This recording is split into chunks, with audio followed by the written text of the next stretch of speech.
dans les profondeurs du palais impérial, sous ce qui fut autrefois le mont Everest, dans une chambre que nul mortel ordinaire ne peut approcher, se trouve le cœur battant de l'impérium de l'humanité, le Sanctum Imperialis.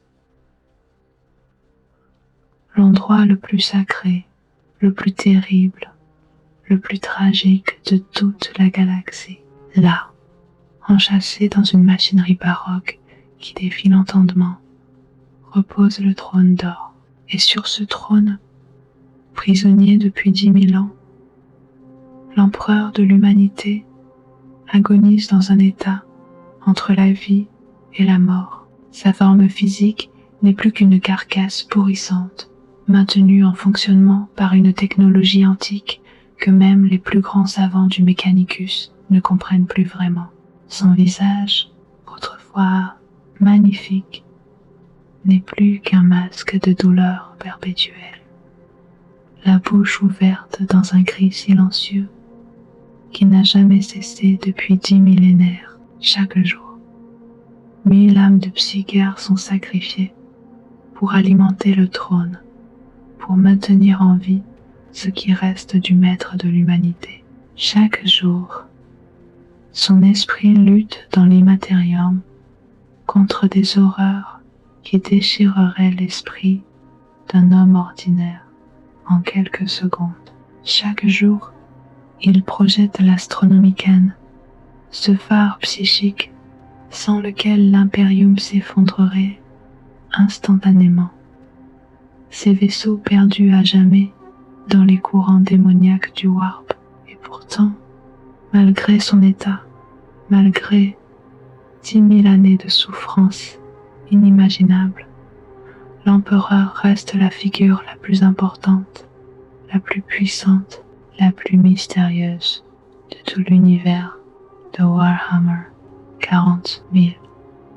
Sans lui, l'humanité serait éteinte.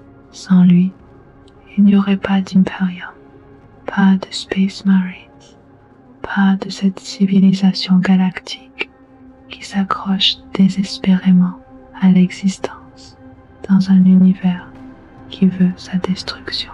Mais qui est vraiment l'empereur de l'humanité? D'où vient-il? Comment est-il devenu ce qu'il est?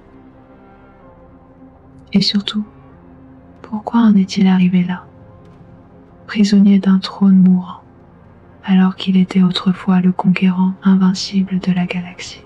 Aujourd'hui, nous plongeons dans l'histoire complète de l'empereur. Depuis ses origines mystérieuses il y a plus de 40 000 ans, jusqu'à son état actuel. C'est une histoire de pouvoir inimaginable et d'ambition démesurée, de sacrifices terribles et de tragédies cosmiques. C'est l'histoire de l'être le plus puissant que l'humanité ait jamais produit, et de comment ses propres créations l'ont conduit à une éternité d'agonie. Alors installez-vous confortablement, car nous avons un long voyage devant nous. Un voyage à travers 40 000 ans d'histoire, de la préhistoire de Terra jusqu'au jour sombre du 41e millénaire. Bienvenue dans l'histoire de l'empereur de l'humanité.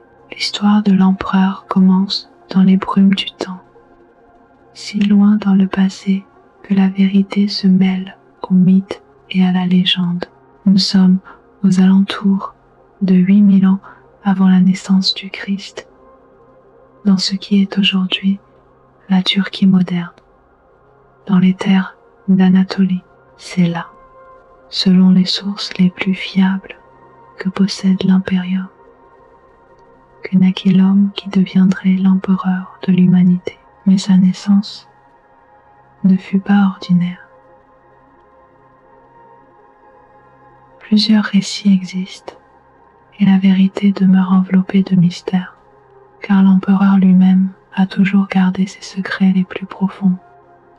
La version la plus ancienne, celle que l'on trouve dans les textes impériaux les plus vénérables, raconte une histoire extraordinaire. Selon cette version, à l'aube de l'humanité, alors que les premières civilisations commençaient à peine à émerger, existaient des individus particuliers, appelés chamans. Ces hommes et ces femmes n'étaient pas des humains ordinaires. Ils possédaient des pouvoirs psychiques puissants, la capacité de toucher le warp, cette dimension parallèle d'énergie psychique pure. Mais surtout, ils possédaient le pouvoir de se réincarner. À leur mort, leur âme voyageait dans le warp et accumulait de la puissance, puis renaissait dans un nouveau corps humain, conservant la mémoire et la sagesse de leur vie précédente. Pendant des millénaires, ces chamans guidèrent l'humanité naissante, l'aidant à survivre dans un monde hostile. Mais au fil du temps, ils remarquèrent un changement terrible. Le warp devenait de plus en plus dangereux, de plus en plus corrompu. Les émotions sombres de l'humanité grandissante, la violence, la haine, la peur, commençaient à créer des entités malveillantes dans l'immatérium. Les futurs dieux du chaos n'étaient pas encore pleinement formés, mais leurs graines germaient déjà dans l'océan psychique. Les chamans réalisèrent avec horreur que leurs âmes n'étaient plus en sécurité. Lorsqu'ils mouraient, au lieu de se réincarner paisiblement, ils étaient attaqués, dévorés par les entités du warp. Leur don de réincarnation, qui avait permis de guider l'humanité pendant si longtemps, était en train de disparaître, et sans eux, l'humanité serait vulnérable, proie facile pour les ténèbres grandissantes. Alors, dans un acte de sacrifice ultime, les chamans prirent une décision terrifiante. Plutôt que de disparaître un par un, dévorés par les démons du warp, ils se rassemblèrent, des milliers d'entre eux, venus des quatre coins de la terre primitive, et ensemble, dans un rituel d'une puissance inimaginable, ils se suicidèrent simultanément. Imaginez la scène. Des milliers de chamans, les êtres les plus puissants psychiquement de leur époque, mettant fin à leur vie au même instant. Leurs âmes se précipitèrent dans le warp en une vague psychique dévastatrice. Les entités qui cherchaient à les dévorer furent submergées par ce tsunami d'énergie pure. Et dans le warp, les âmes des chamans fusionnèrent, se combinèrent, créant quelque chose d'entièrement nouveau, une âme unique, incomparablement puissante, l'essence concentrée de milliers de vies et de milliers d'années de sagesse. 1 an plus tard, dans un village primitif le long des rives de la rivière Sakarya en Anatolie, un enfant naquit. Cet enfant portait en lui l'âme collective de tous les chamans. Il était l'homme nouveau, le premier et le plus grand de la nouvelle sous-espèce mutante de psychères humains. Il était, en essence, l'empereur de l'humanité. Bien que des dizaines de millénaires s'écouleraient avant qu'il ne prenne ce titre. Mais il existe une autre version de ses origines, une version révélée dans des textes plus récents et qui peint un tableau différent et troublant. Dans cette version, l'empereur naquit effectivement en Anatolie, mais dans une famille mortelle ordinaire. Il n'était pas le produit d'un rituel mystique, mais un enfant comme les autres. Bien que possédant des pouvoirs psychiques innés extraordinaires. Selon ce récit, c'est un événement tragique qui éveilla pleinement ses capacités. Jeune adolescent, l'empereur découvrit que son père avait été assassiné par son propre frère, l'oncle du garçon. Alors qu'il préparait le corps de son père pour les rituels funéraires primitifs de sa tribu. Il reçut une vision clairvoyante, une image psychique du meurtre se déroulant devant ses yeux intérieurs. La rage et le chagrin auraient pu consumer un adolescent normal. Mais l'empereur, même à cet âge, n'était pas normal. Il approcha calmement son oncle et d'une simple pensée, d'une légère utilisation de ses pouvoirs télékinétiques, il arrêta le cœur du meurtrier. Pas de colère, pas de malice, juste un acte de justice froide et calculée. Ce fut à ce moment, dit-on, que l'empereur réalisa une vérité fondamentale. L'humanité avait besoin de lois, d'ordre, de la guidance d'un dirigeant sage pour atteindre son plein potentiel. Ce meurtre, le premier acte de justice qu'il accomplit, planta en lui la graine d'une ambition qui façonnerait les 40 millénaires suivants. Laquelle de ces deux versions est vraie? Peut-être les deux, peut-être aucune. L'empereur lui-même n'a jamais clarifié ses origines et il a montré à différentes personnes des visions différentes de son passé. Ce que nous savons avec certitude, c'est que l'être qui allait devenir l'empereur était un perpétuel, un immortel dont les cellules se régénéraient avec une efficacité si parfaite qu'il ne pouvait mourir de vieillesse ou de maladie. Il était aussi le psycho le plus puissant que l'humanité ait jamais produit, avec des capacités qui dépassaient l'entendement. Mais le jeune empereur ne se révéla pas immédiatement au monde. Au contraire, il choisit de rester dans l'ombre, d'observer, d'apprendre, de guider subtilement l'humanité de loin. Il quitta son village natal et voyagea vers ce qui était probablement l'une des premières cités de l'humanité, peut-être l'une des cités-États sumériennes de Mésopotamie antique, et ainsi commença un voyage qui durerait des dizaines de millénaires. L'empereur vécut vie après vie, assumant d'innombrables identités, guidant l'humanité depuis les coulisses de l'histoire. Il fut témoin de l'ascension et de la chute des civilisations, des triomphes et des tragédies de l'espèce humaine. Il fut présent aux moments cruciaux de l'histoire humaine, influençant discrètement les événements, poussant toujours l'humanité vers l'avant, vers ce qu'il voyait comme son destin ultime. Certains textes suggèrent qu'il prit de nombreuses identités célèbres au cours de l'histoire. Alexandre le Grand aurait été l'une de ces incarnations, le conquérant qui pleura devant le fleuve Euphasis parce qu'il pensait qu'il n'y avait plus de monde à conquérir.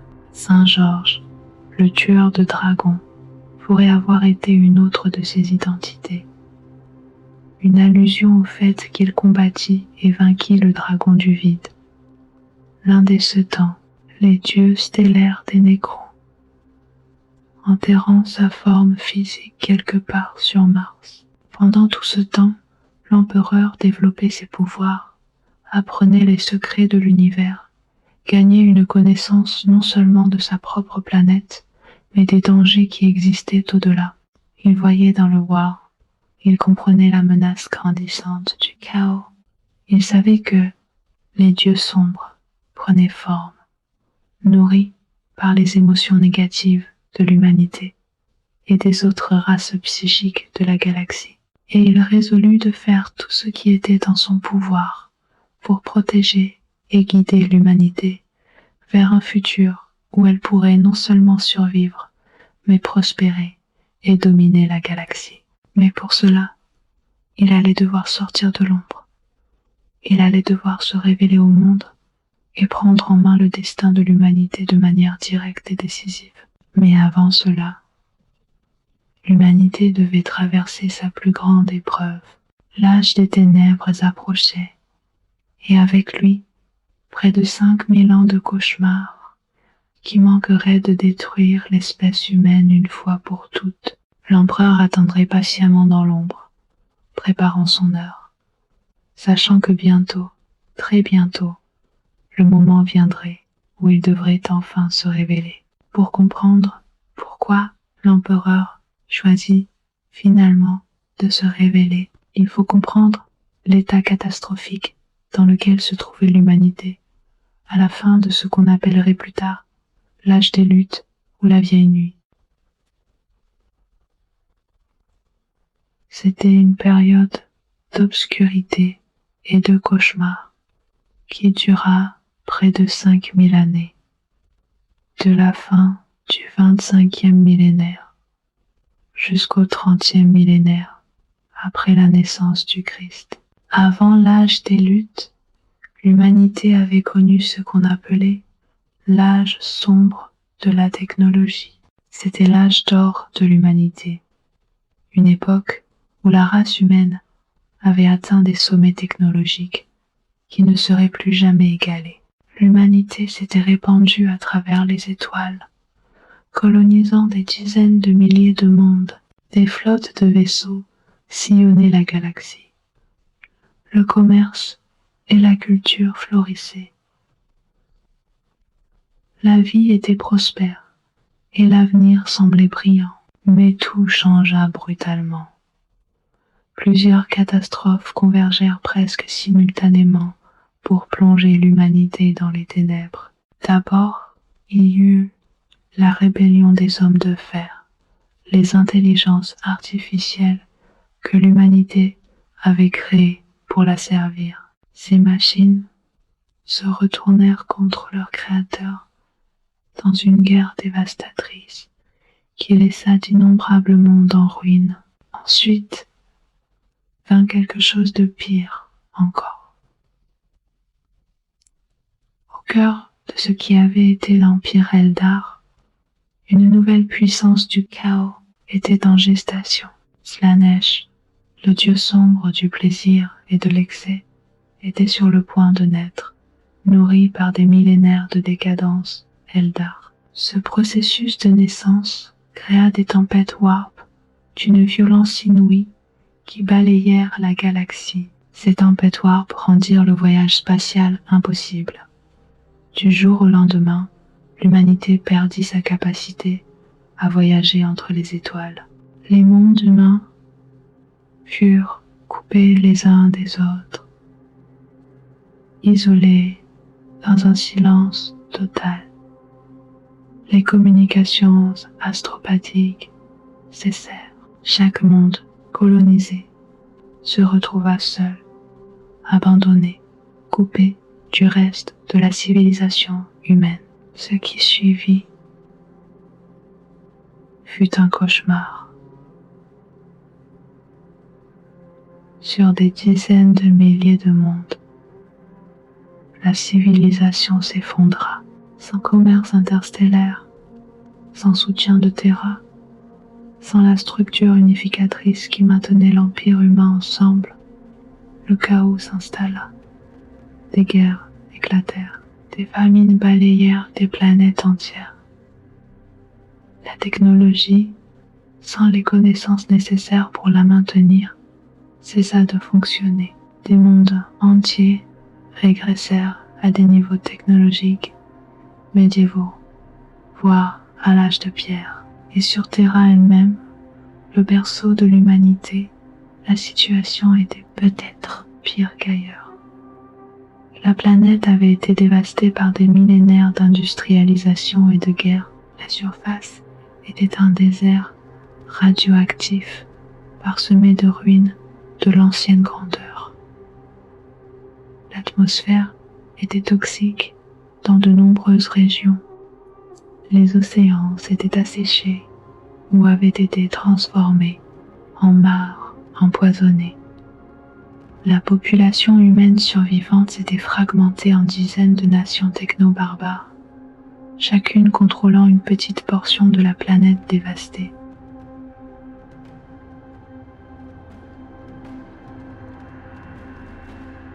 Ces nations se faisaient constamment la guerre, utilisant les vestiges de l'ancienne technologie comme armes. Des seigneurs de guerre brutaux régnaient sur des populations terrorisées, vivant dans des cités fortifiées ou dans les ruines des anciennes métropoles. Certaines de ces nations techno-barbares étaient devenues incroyablement puissantes et dangereuses. L'Empire d'Urge, dirigé par le tyran Calagan, pratiquait des rituels sombres et des sacrifices humains à grande échelle. Le clan d'Albi possédait des soldats en armure lourde, des proto-dreadnoughts et une tradition martiale féroce.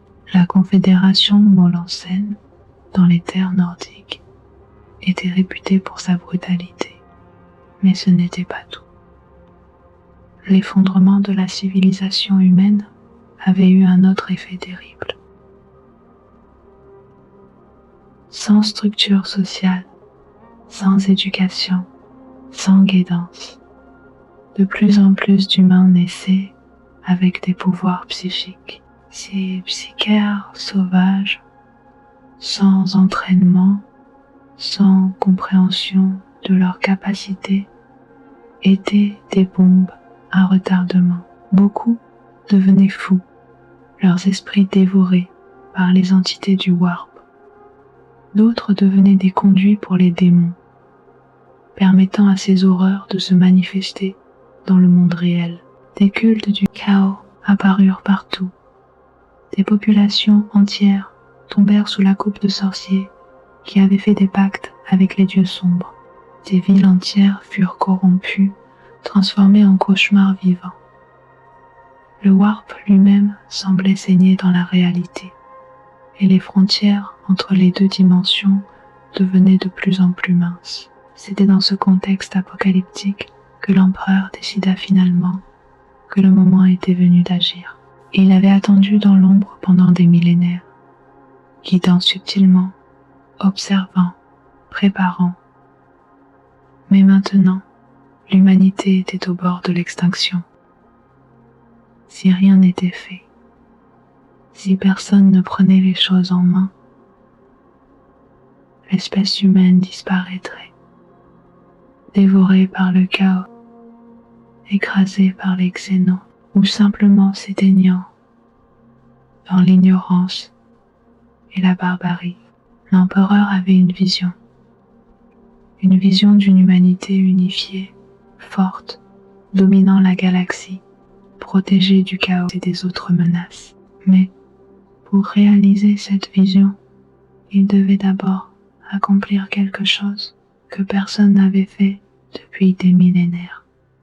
Unifier Terra sous une seule bannière, il devait conquérir le berceau de l'humanité, briser les nations techno-barbares, établir un gouvernement planétaire unifié, et de là, il pourrait lancer sa croisade pour reconquérir les étoiles. Mais conquérir Terra ne serait pas facile.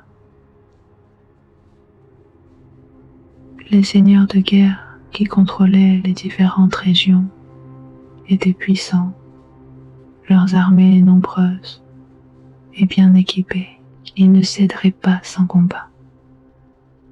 Pour les vaincre, l'empereur aurait besoin d'une armée comme le monde n'en avait jamais vu. Il aurait besoin de guerriers surhumains, capables de tenir tête à n'importe quel ennemi, de briser n'importe quelle défense. Et ainsi, dans le secret de laboratoire caché profondément sous les montagnes de l'Himalaya, l'empereur commença son premier grand projet de génie génétique. Il allait créer les Thunder Warriors, les premiers guerriers génétiquement améliorés de l'impérium naissant. Et avec eux, il allait entamer les guerres d'unification, la première étape de son plan pour sauver l'humanité. Au début du 29e millénaire, un nouveau seigneur de guerre apparut sur Terra. Mais ce n'était pas un tyran ordinaire. Cet homme, qui se faisait simplement appeler l'empereur, était différent de tous ceux qui l'avaient précédé. Il possédait une vision, une détermination et surtout un pouvoir qui dépassait tout ce que Terra avait connu depuis des millénaires. Mais l'empereur ne comptait pas uniquement sur ses propres capacités surhumaines.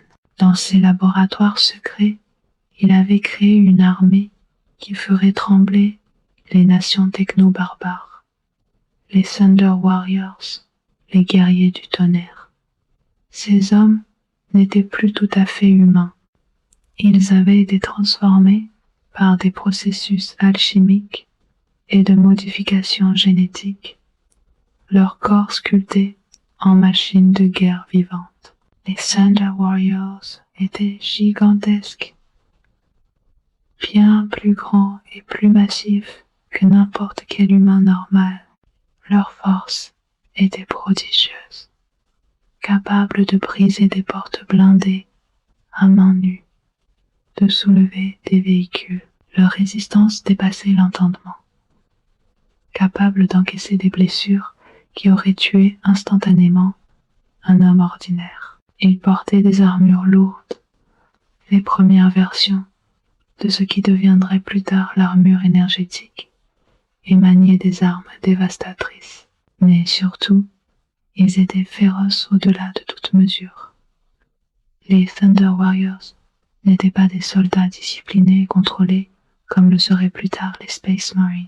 C'étaient des tueurs, des berserkers génétiquement modifiés pour connaître peu de peur et une rage au combat qui les rendait pratiquement imparables. Quand les Thunder Warriors chargeaient, c'était comme une tempête de violence pure qui balayait tout sur son passage. L'empereur organisa ses Thunder Warriors en 20 légions, chacune commandée par des guerriers particulièrement doués. Ces légions porteraient plus tard le nom de Legiones Scatagis, et avec ses forces à sa disposition, l'empereur lança sa campagne de conquête de Terra. Les guerres d'unification furent brutales, au-delà de toute imagination. Ce ne furent pas des guerres propres et rapides, ce furent des décennies de conflits sanglants, de sièges qui duraient des mois, de batailles qui faisaient des millions de morts. L'empereur accepta ce prix terrible, sachant que sans unification, l'humanité était condamnée. La fin justifiait les moyens, aussi horribles soient-ils. L'une de ses premières grandes campagnes fut contre la Confédération Moulansen. Ces guerriers nordiques étaient connus pour leurs rituels sombres et leurs sacrifices humains. Quand les Thunder Warriors frappèrent, ce fut avec une fureur implacable. Les cités de la Confédération furent prises d'assaut, leurs défenseurs massacrés. Ceux qui résistaient étaient écrasés sous le fer et la flamme. Mais toutes les conquêtes ne se firent pas uniquement par la force brute. L'empereur savait aussi faire preuve de diplomatie quand c'était nécessaire. Le clan d'Albi en est un excellent exemple. Ces guerriers, avec leurs soldats Ironside, lourdement blindés, et leurs proto-dreadnoughts, résistèrent férocement aux Thunder Warriors. Bataille après bataille, ils repoussaient les forces de l'empereur, bien qu'au prix de pertes terribles. Impressionnés par leur courage et leur détermination, l'empereur appela à un cessez-le-feu. Il apparut personnellement devant les seigneurs de clan d'Albi, sans armes, vêtus de blanc et de cramoisi. Il leur parla de sa vision d'une humanité unifiée, d'un futur où Terra serait non pas divisée et affaiblie, mais unie et forte. Les Albiens, à la surprise de beaucoup, acceptèrent ces termes. Il devint par la suite parmi les plus zélés partisans de l'unification. D'autres nations tombèrent les unes après les autres. L'empire achéménide prêta allégeance assez tôt, évitant ainsi l'invasion. La nation de Francs fut absorbé après que son dernier dirigeant rebelle fut vaincu. Le royaume de High Brazil, dirigé par le despote Dalmotkin, fut l'un des derniers à tenir, mais finit par tomber, lui aussi. Et puis, il y eut l'Ethnarchie, peut-être la plus redoutable de toutes les nations techno-barbares. Cette puissance contrôlait des armes de l'âge sombre de la technologie, possédait des guerriers génétiquement modifiés, appelés les Ur-Khazis, et avait asservi des psychères pour les utiliser comme armes vivantes. La première tentative de l'empereur pour briser l'Ethnarchie coûta la vie à 20 000 Thunder Warriors et à 1 million d'autres combattants. Mais l'empereur ne renonça jamais. Des années plus tard, il lança une seconde campagne, cette fois en utilisant non pas les Thunder Warriors, mais une nouvelle génération de guerriers qu'il avait créés, les premiers Space Marines. Ces guerriers, bien que moins sauvages que les Thunder Warriors, étaient plus disciplinés, plus contrôlés, et surtout, ils étaient conçus pour durer. Ils détruisirent les générateurs de puissance de l'Ethnarchie. Et sans leur champ de force protecteur, la nation fut rapidement écrasée. Les batailles étaient d'une ampleur inimaginable. Les chroniques parlent de conflits qui duraient des semaines entières, sans interruption, avec des comptes de morts se chiffrant en millions. Des montagnes furent fendues. Des continents entiers furent transformés en champs de bataille. Terre assainiée, mais lentement, inexorablement, elle s'unifiait. L'empereur ne comptait pas uniquement sur la force militaire. Parallèlement à ses conquêtes, il rassemblait autour de lui les plus grands esprits de Terra. Des scientifiques, des bioalchimistes, des techno-savants. Il conclut une alliance cruciale avec le clan Terrawat, obtenant ainsi accès à des armes énergétiques avancées. Il attira dans son cercle intime un homme qui deviendrait son bras droit le plus fidèle, Malcador, le Sigide, un autre perpétuel, un psycheur puissant qui partageait la vision de l'empereur. Ce fut Malcador qui convainquit l'empereur de prendre le titre d'empereur, arguant que l'humanité avait besoin d'un symbole puissant, d'une figure qui incarnerait non seulement le pouvoir militaire, mais aussi l'autorité morale et la vision d'un avenir meilleur. Mais le véritable coup de maître diplomatique de l'empereur fut son alliance avec Mars, la planète rouge, transformée en une forge mondiale par des millénaires de terraformation et d'industrialisation, était contrôlée par le Mechanicum, une théocratie techno-religieuse qui vénérait la technologie comme divine.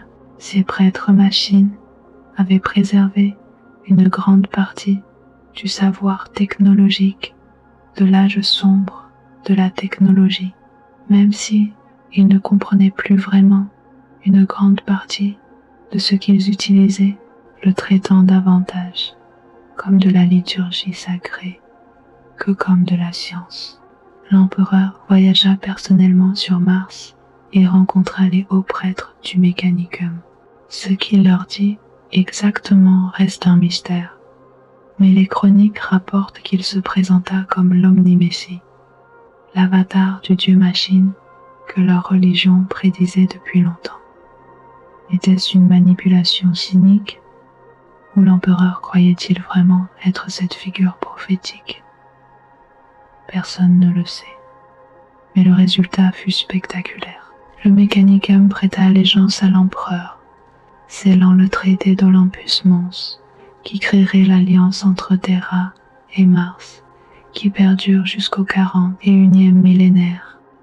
En échange de leur soutien technologique et industriel, le Mechanicum conserverait une large autonomie et le contrôle exclusif de la technologie de l'impérium naissant.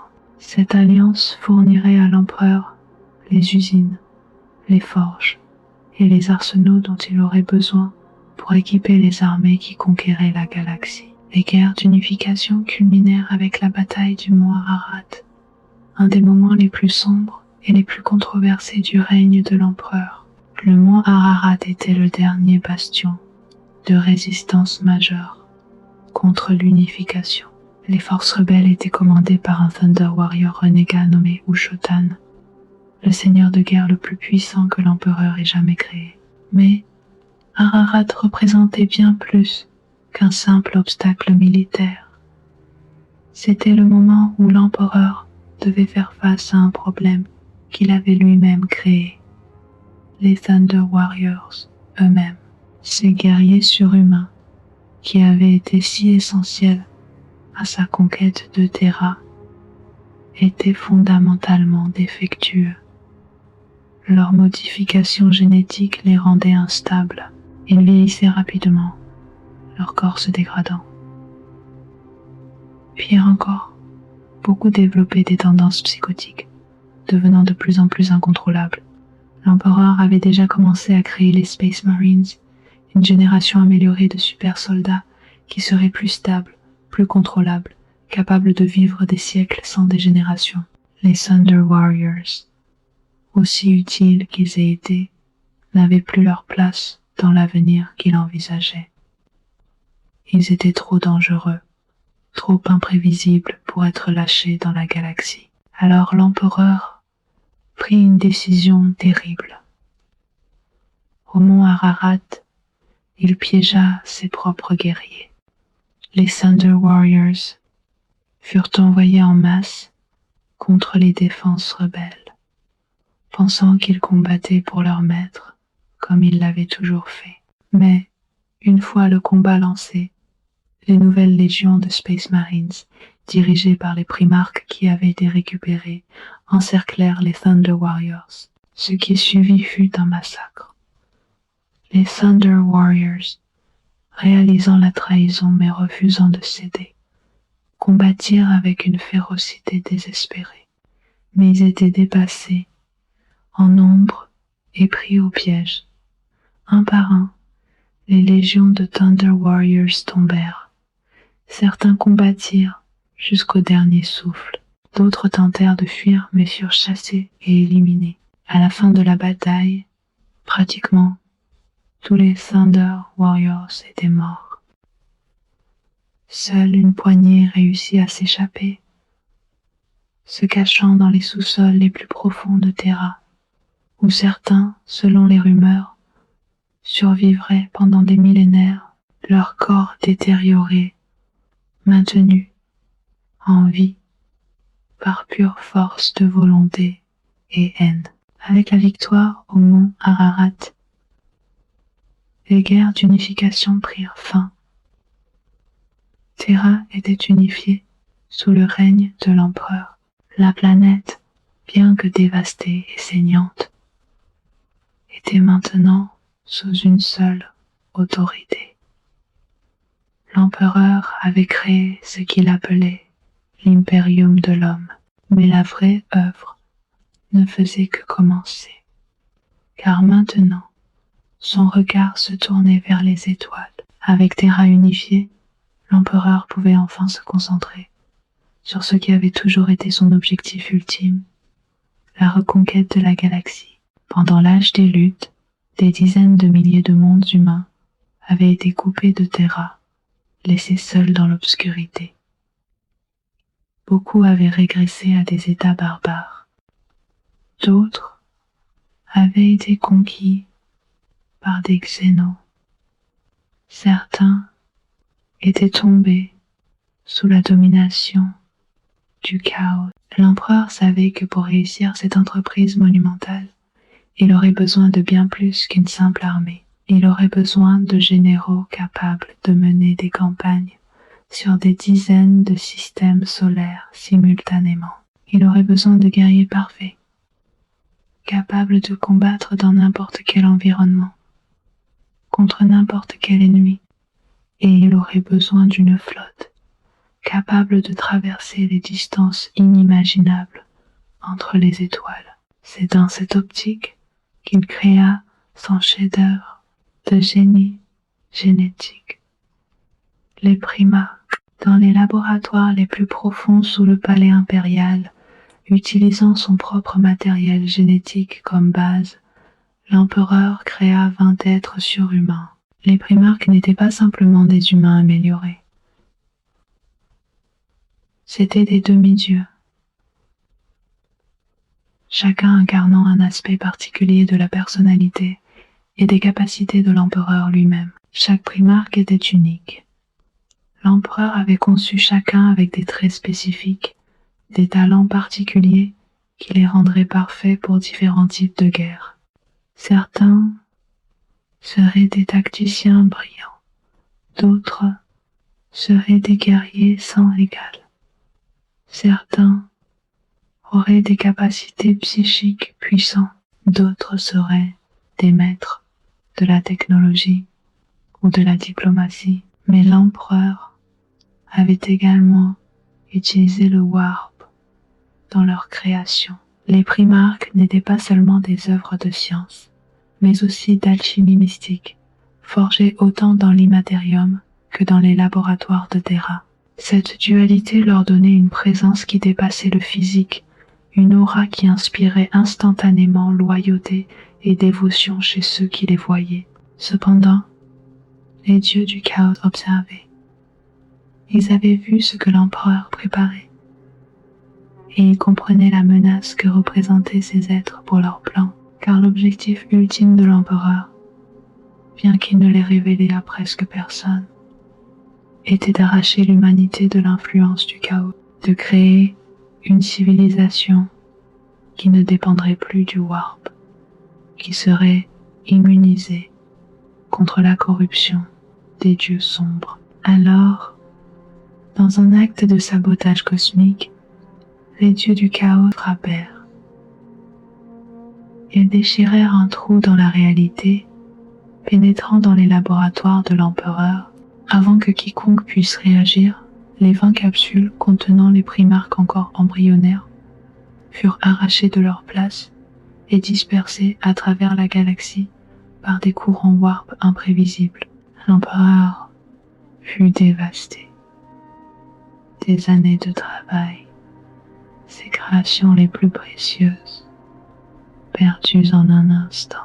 Il lança immédiatement une recherche à travers Terra, espérant que certaines capsules étaient restées sur la planète, mais elles étaient toutes parties, éparpillées sur des mondes à des dizaines de milliers d'années-lumière. Mais l'empereur ne renonça pas. Il ne pouvait pas attendre de retrouver ses fils pour lancer la grande croisade. Au lieu de cela, il utilisa le matériel génétique qu'il avait conservé de chaque primarque pour créer les légions Space Marines. 20 légions furent formées, chacune portant les gènes d'un des primarques perdus, même si ces légions ne savaient pas encore qui était leur père génétique. Les premiers Space Marines furent recrutés parmi les meilleurs guerriers de Terra. Le processus de transformation était brutal et dangereux. Des dizaines d'implants et d'organes modifiés étaient greffés sur le candidat au cours de plusieurs années. Beaucoup mouraient pendant la transformation, mais ceux qui survivaient devenaient des guerriers extraordinaires, bien supérieurs même aux Thunder Warriors en termes de polyvalence et de longévité. L'empereur organisa également la construction d'une flotte massive. Les forges de Mars travaillaient jour et nuit pour produire des vaisseaux de guerre, des croiseurs de bataille, des vaisseaux de transport capables de porter des armées entières à travers les étoiles. Les chantiers orbitaux de Terra devinrent une ruche d'activité, produisant des vaisseaux à un rythme que la galaxie n'avait jamais vu. Mais pour naviguer dans le warp, l'empereur avait besoin de navigateurs. Ces mutants humains dont le troisième œil leur permettait de voir les courants de l'immatérium et de guider les vaisseaux à travers cette dimension dangereuse. Il conclut un accord avec les maisons navigateurs, leur garantissant un monopole sur la navigation warp en échange de leurs services exclusifs à l'Imperium. Il créa également un autre outil crucial, les astropathes, des psychiatres dont l'âme avait été liée à la sienne dans un rituel douloureux appelé l'âme liaison. Ce processus les aveuglait physiquement, mais leur permettait de communiquer psychiquement à travers de vastes distances interstellaires. Avec les astropathes, l'Imperium pourrait maintenir des communications entre ces mondes dispersés, un avantage stratégique inestimable. Et puis, il créa l'Astronomicon, peut-être son œuvre la plus monumentale en dehors des Primarques eux-mêmes. C'était un phare psychique projeté depuis Terra à travers toute la galaxie, alimenté par le pouvoir psychique de l'empereur lui-même et amplifié par un char de 10 000 psychères. L'Astronomicon permettrait aux navigateurs de triangler leur position dans le warp, rendant les voyages interstellaires beaucoup plus sûrs et plus rapides. Enfin, après des décennies de préparation, l'empereur était prêt. Au début du 30e millénaire, il lança officiellement la Grande Croisade. Des flottes composées de dizaines de milliers de vaisseaux quittèrent le système Sol, portant les légions Space Marines, des armées de la garde impériale naissante et les machines de guerre du Mechanicum. Et l'empereur lui-même marchait à leur tête. À cette époque, il ne restait pas dans son palais, dirigeant depuis un trône distant. Non, il était sur le champ de bataille, à la pointe de ses armées, menant personnellement les campagnes les plus cruciales. Sa présence seule était souvent suffisante pour briser la volonté de l'ennemi. Les humains voyaient en lui leur sauveur, un dieu fait homme venu les libérer. Les Xénos le voyaient et tremblaient devant une puissance qui dépassait leur compréhension. Les premières décennies de la Grande Croisade furent un triomphe. Système après système tombait devant les légions. Les mondes humains qui s'étaient égarés pendant l'âge des luttes étaient ramenés dans le giron de l'Imperium. Les Xénos qui avaient profité de la faiblesse de l'humanité furent écrasés sans pitié. Des empires aliens qui existaient depuis des millénaires furent anéantis en quelques mois. Et puis, un par un, l'empereur commença à retrouver ses fils. Le premier fut Horus, découvert sur le monde désertique de Quetonia. L'empereur le trouva déjà adulte, ayant survécu par sa ruse et son charisme naturel. Horus rayonnait de confiance et de charme, et l'empereur vit en lui le fils qu'il chérissait le plus. Il en fit le primarque de la 16e Légion, les Luna Wolves.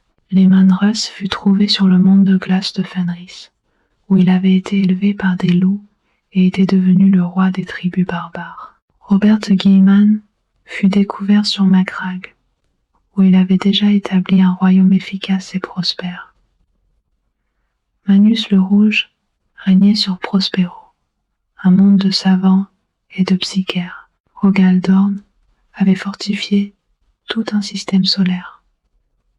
Mortarion avait mené une rébellion contre les seigneurs de guerre toxiques de Barbarus. Chaque retrouvaille était un moment de joie pour l'empereur. Il accueillait ses fils, leur expliquait leur véritable nature et leur confiait le commandement de leurs légions respectives. Les primarques, à leur tour, transformèrent leurs légions, les imprégnant de leur propre culture et philosophie. Les Luna Wolves d'Horus devinrent des guerriers charismatiques et tactiques. Les Space Wolves de Ross devinrent des berserkers nobles. Les ultramarines de Gaiman devinrent l'incarnation de l'efficacité et de l'organisation. Avec les primarques à la tête de leur légion, la grande croisade accéléra considérablement. Les 20 légions se dispersèrent à travers la galaxie, chacune conquérant des secteurs entiers. Ils libéraient des mondes humains, détruisaient des empires xénos et repoussaient les frontières de l'Imperium à une vitesse vertigineuse. Mais l'empereur gardait un secret que même ses fils ne connaissaient pas. Pendant toute la grande croisade, même pendant qu'il menait des armées et conquérait des mondes, une partie de son esprit travaillait sur un projet beaucoup plus important, un projet qui, s'il réussissait, changerait le destin de l'humanité à jamais. Un projet qui se déroulait dans les ténèbres les plus profondes, sous le palais impérial, loin de tous les regards. Le projet Webway. Pour comprendre l'obsession de l'empereur avec le Webway, il faut d'abord comprendre le problème fondamental auquel l'humanité était confrontée. Chaque fois qu'un vaisseau humain voyageait entre les étoiles, il devait plonger dans le warp, cette dimension cauchemardesque où les lois de la réalité ne s'appliquent pas, où le temps s'écoule de manière imprévisible, et où les démons du chaos guettent chaque âme imprudente. Le voyage warp était dangereux, imprévisible, et surtout, il exposait constamment l'humanité aux influences corruptrices du chaos. Chaque vaisseau qui plongeait dans l'immatérium était une cible potentielle pour les entités du warp. Chaque navigateur qui scrutait les courants du warp risquait la folie. Chaque astropathe qui envoyait un message psychique à travers la galaxie pouvait être intercepté par des forces malveillantes. Pire encore, plus l'humanité utilisait le warp, plus elle nourrissait les dieux du chaos. Chaque émotion forte, chaque acte de violence, de désespoir, de plaisir excessif ou d'ambition démesurée alimentait les puissances du warp. L'humanité était prise au piège dans un cycle vicieux. Elle devait utiliser le warp pour survivre dans une galaxie dispersée. Mais en l'utilisant, elle renforçait les forces mêmes qui cherchaient à la détruire. L'empereur voyait ce piège avec une clarté absolue, et il avait un plan pour en libérer l'humanité. Le Webway. Le Webway était une création des anciens à Eldari, la race qui avait précédé la domination humaine de la galaxie. C'était un réseau de tunnels dimensionnels qui existait en dehors du warp normal, isolé de ses tempêtes et de ses dangers. Les Aeldari pouvaient voyager instantanément entre des points distants de dizaines de milliers d'années-lumière en empruntant ces tunnels, sans jamais être exposés au chaos. L'empereur savait que le Webway existait. Il avait étudié les Aeldari pendant des millénaires, compris leur technologie, leurs secrets, et croyait pouvoir créer sa propre entrée dans le Webway, permettant à l'humanité d'accéder à ce réseau de transport parfait. Imaginez les implications. Si l'humanité pouvait voyager via le Webway, elle n'aurait plus besoin des navigateurs, qui étaient une population limitée et vulnérable. Elle n'aurait plus besoin d'exposer ses vaisseaux aux dangers du warp. Les communications seraient instantanées et sûres. Le commerce entre les mondes de l'Imperium serait rapide et efficace. Et surtout, l'humanité serait coupée du warp, ne le nourrissant plus, affaiblissant ainsi graduellement les dieux du chaos. C'était la vision ultime de l'empereur. une humanité indépendante du warp, évoluant vers une race psychique mature qui pourrait contrôler ses propres pouvoirs sans risquer la corruption. Dans quelques millénaires, peut-être, l'humanité atteindrait un état d'évolution où elle pourrait même remplacer les dieux du chaos comme force dominante dans le warp, les affamant jusqu'à ce qu'ils s'éteignent. Pour réaliser ce projet, l'empereur avait construit sous le palais impérial une machinerie d'une complexité inimaginable. Au cœur de ce labyrinthe de technologie et de magie se trouvait le trône d'or, un dispositif qui amplifiait ses propres capacités psychiques à des niveaux cosmiques. Avec le trône, l'empereur pourrait déchirer le voile entre les dimensions et créer un portail stable vers le Webway. Mais ce projet nécessitait une concentration et une puissance psychique monumentale. L'empereur devait consacrer une part énorme de son attention au maintien du portail, à l'expansion des tunnels dans le Webway, à la sécurisation des routes contre les incursions de démons ou d'Aeldari hostiles. C'est pour cette raison que, vers la fin de la grande croisade, l'empereur prit une décision qui surprit beaucoup de ses fils. Il annonça qu'il retournait sur Terra.